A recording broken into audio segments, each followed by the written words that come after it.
GB News presenter Dawn Newsom hit out at Sir Keir Starmer as the show halted for a breaking news update. GB News presenter Dawn Newsom did not hold back as she hit out at Sir Keir Starmer for only providing sound bites following his conference with 25 world leaders.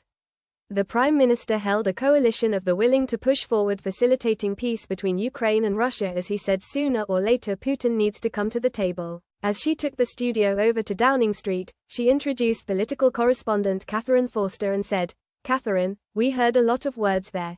I'm not entirely sure many of us understood what was being said there though."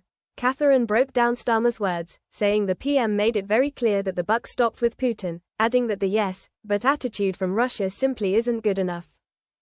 Dawn then said, "Catherine, press conferences are notorious for when people just don't answer questions. A lot of the valid questions journalists asked simply weren't answered.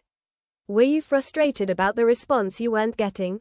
Catherine replied, "It is a bit frustrating to be honest with you," but then defended Starmer as she admitted he wouldn't be able to share too much as it would be in an announcement. As the link returned to the studio, Dawn asked the panel, "You heard what Catherine said. I was just so frustrated with that press conference. I heard a lot of words like military and boots on the ground. It's sound bites. I just didn't understand what any of it meant in reality."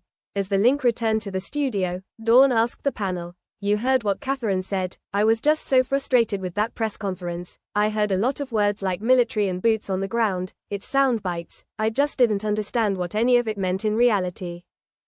He continued, "Nothing is going to happen unless there is a peace agreement, and that includes Russian agreement. It worries me that he is talking about military momentum. He has diplomatic momentum in terms of building pressure on the Kremlin, but there is not military momentum.